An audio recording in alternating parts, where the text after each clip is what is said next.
बिस्मिल्लाहिर्रहमानिर्रहीम unit 34 expressing future using be going to. मुकम्मल language course के लिए बराए मेहरबानी विज़िट कीजिए मेरी वेबसाइट www.a2zof.english.com। आज के सबक हमें सीखेंगे कि बी गोइंग टू को किस तरीके से फ्यूचर ज़ाहिर करने के लिए इस्तेमाल किया जाता है।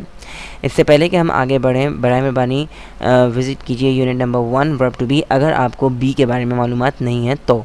अगर आपको नहीं मालूम कि वर्ब टू बी क्या होता है तो बराए मेहरबानी ज़रूर पहले विज़िट करें यूनिट नंबर 1, क्योंकि यूनिट नंबर 1 जो है मुकम्मल तौर पर वर्ब टू बी के बारे में है, जिसके अंदर ये पता चलता है कि वर्ब टू बी क्या है और किस तरीके से इस्तेमाल किया जाता है। और मैं आपको ये बात अभी इसलिए बता रहा हूँ क्योंकि बी गोइंग टू जो है उसकी शुरुआत ही बी से होती है, इसलिए बी का मालूम होना ज़रूरी है, वरना ये लेसन समझने में थोड़ी प्रॉब्लम्स आपको हो सकती हैं। इससे पहले कि हम आगे बढ़ें, कुछ मिसालों पर नज़र डालते हैं। I will take admission in an English language centre tomorrow is equal to I am taking admission in an English language centre tomorrow. अब यूनिट 33 में और यूनिट 32 में हमने ये देखा था कि मुस्तकबिल किस तरीके से वाज़े किया जाता है, और मैंने आपको ये बात बताई थी कि मुस्तकबिल ज़ाहिर करने के लिए, फ्यूचर टाइम ज़ाहिर करने का कोई एक तरीक़ा नहीं होता। फ्यूचर टाइम ज़ाहिर करने के बहुत सारे तरीक़े होते हैं, उनमें से हमने 2 तरीक़े अब तक सीख लिए हैं। एक तो ये कि विल किस तरीके से मुस्तकबिल को ज़ाहिर करता है, और यूनिट 33 में हमने सीखा था कि प्रेजेंट कंटिन्यूस टेंस भी जो है वो फ्यूचर ज़ाहिर करने के लिए इस्तेमाल किया जा सकता है। पहली मिसाल के अंदर आप देख रहे हैं कि विल का इस्तेमाल किया गया है फ्यूचर ज़ाहिर करने के लिए। I will take admission in an English language center tomorrow is equal to I am taking admission in an English language center tomorrow। तो पहला जुमला जो है वो will का है मुस्तकबिल ज़ाहिर करने के लिए, और दूसरा जुमला जो है प्रेजेंट कंटिन्यूस टेंस का है, और वो ज़ाहिर क्या कर रहा है, मुस्तकबिल को ज़ाहिर कर रहा है। और दोनों जुमले जो हैं एक दूसरे के बराबर हैं, दोनों में कोई भी फ़र्क नहीं है, सिर्फ स्ट्रक्चर का फ़र्क है कि एक जुमले में आप will इस्तेमाल कर रहे हैं और दूसरे जुमले में आप प्रेजेंट कंटिन्यूस टेंस का इस्तेमाल कर रहे हैं। Is equal to I am going to take admission in an English language center tomorrow। मैं कल एक इंग्लिश लैंग्वेज सेंटर में दाखिला लेने वाला हूँ। तो ये तीनों के तीनों जुमले जो हैं वो क्या हैं, मुस्तकबिल को ज़ाहिर कर रहे हैं, और तीनों के तीनों जो हैं वो अलग हैं। यानी कि पहला जुमला जो है विल है उसके अंदर, और दूसरे जुमले में प्रेजेंट कंटिन्यूस टेंस है, और तीसरा जुमला जो है उसके अंदर आप going to, be going to इस्तेमाल कर रहे हैं मुस्तकबिल ज़ाहिर करने के लिए। तो तीनों जुमले जो हैं वो एक दूसरे के मवाजी हैं, यानी कि एक दूसरे के बराबर हैं, लेकिन तीनों जो हैं वो अलग हैं। लेकिन ज़ाहिर क्या कर रहे हैं, तीनों के तीनों मुस्तकबिल को ही ज़ाहिर कर रहे हैं। जितनी भी मिसालें बताई गई हैं ये सारी की सारी क्या ज़ाहिर कर रही हैं, फ्यूचर टाइम ज़ाहिर कर रही हैं।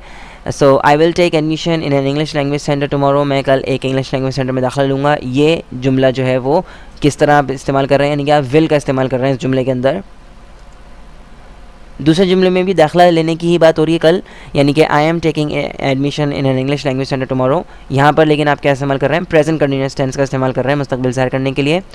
और तीसरे जुमले के अंदर I am going to take admission in an English language centre tomorrow, ये जो है ये भी मुस्तकबिल ज़ाहिर कर रहा है कि आप जो है वो दाखिला लेने वाले हैं कल एक इंग्लिश लैंग्वेज सेंटर में, लेकिन इसके अंदर आपने क्या इस्तेमाल किया है, बी गोइंग टू। तो तीनों जुमले जो है एक ही बात बता रहे हैं, लेकिन तीनों का तरीक़ाकार मुख्तलिफ है। पहले जुमले में आप विल का इस्तेमाल कर रहे हैं, दूसरे में आप प्रेजेंट कंटिन्यूस टेंस का इस्तेमाल कर रहे हैं, और तीसरे के अंदर आप बी गोइंग टू का इस्तेमाल कर रहे हैं मुस्तकबिल ज़ाहिर करने के लिए। बी गोइंग टू जो है वो क्या है, ये एक वर्ब फ्रेज़ है जो कि फ्यूचर प्लान्स और अरेंजमेंट के लिए इस्तेमाल किया जाता है।